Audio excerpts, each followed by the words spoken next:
have helped launch the Women's Film Preservation Fund, which was at that time, a decade ago, and remains the only program in the world that preserves films made by women filmmakers in America. There are hundreds and thousands of these films and projects out there who are begging, save me. Well, we haven't much time for niceties. There's too much to do and too little time. I know. Let's get down to the business at hand. What's the first item? Well, why don't you and the girls warm up with a jam session? Okay, suits me. Let's take it, girls.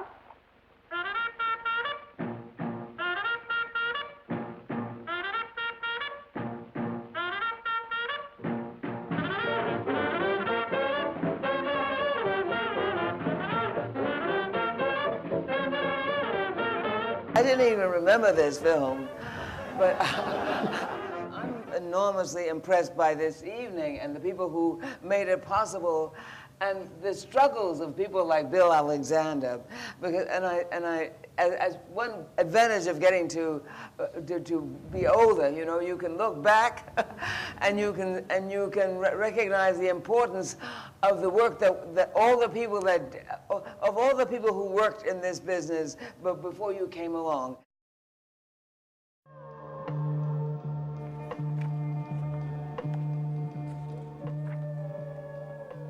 All right, the time we're talking about here, I'm talking about, is 1969.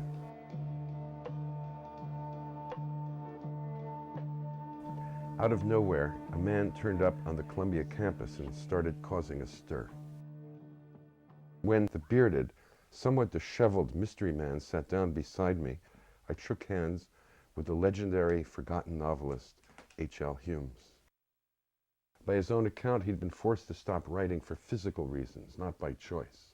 And every time he picked up a pen, his legs would start to swell up, causing him unbearable pain.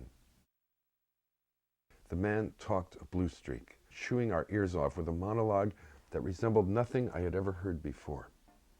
It was the rant of a hipster, visionary neo-prophet. I suggest that we start with the blueprint for utopia.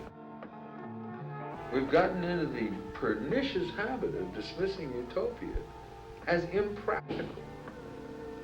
It may be that utopia is the only way out.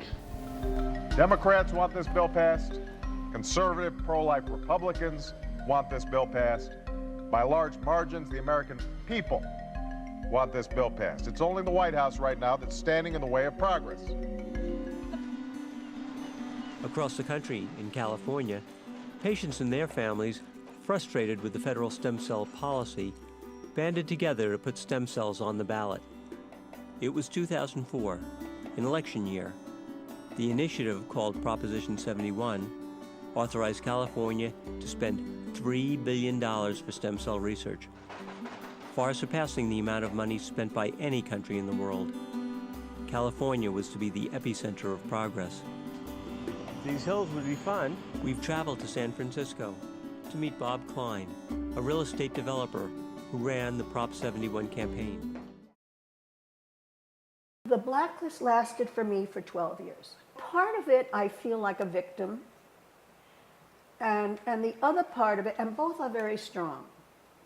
I feel like a victim, and part of it, I feel, thank you for giving me this experience, this strength, this other part of my brain to explore, because it's become my bedrock. After the third appearance on that show, the producer of the show said to me, I even remember what I was wearing. I was wearing a red dress with stand-up collar. He said, "How would you like this job?" I said, "What job?" And he said, "To produce this daily show." And I said to him, "What does a producer do?" He said, "Exactly what you're doing, only you do it on television. You think of stories and you put them on the air," which was a bit of an understatement. Fight for your ideas, fight to get better programming on, fight for your documentaries. There are many more outlets now than there used to be. Don't be afraid to go to some local outlet. Don't be afraid to go to, the networks are not running the world anymore. The outlets are fantastic, and now we're going to have that on internet. and on the computer. I mean, think of the outlets there are. Don't stop doing what is really important to you. This is the advice I would give women anywhere, and it's basically to figure out what you really love and what you really care about, because you're going to be a lot better at it than just becoming an executive at some place that you don't care that much about. I think the industry's changed. I think there are a lot more women in key management roles. A lot of presidents of cable networks, women running entertainment divisions of major media companies. Yes, I think there have been some changes. Is it a completed process? No. The ownership, the equity is still basically held by men. And to me, that's a frontier we still have to conquer.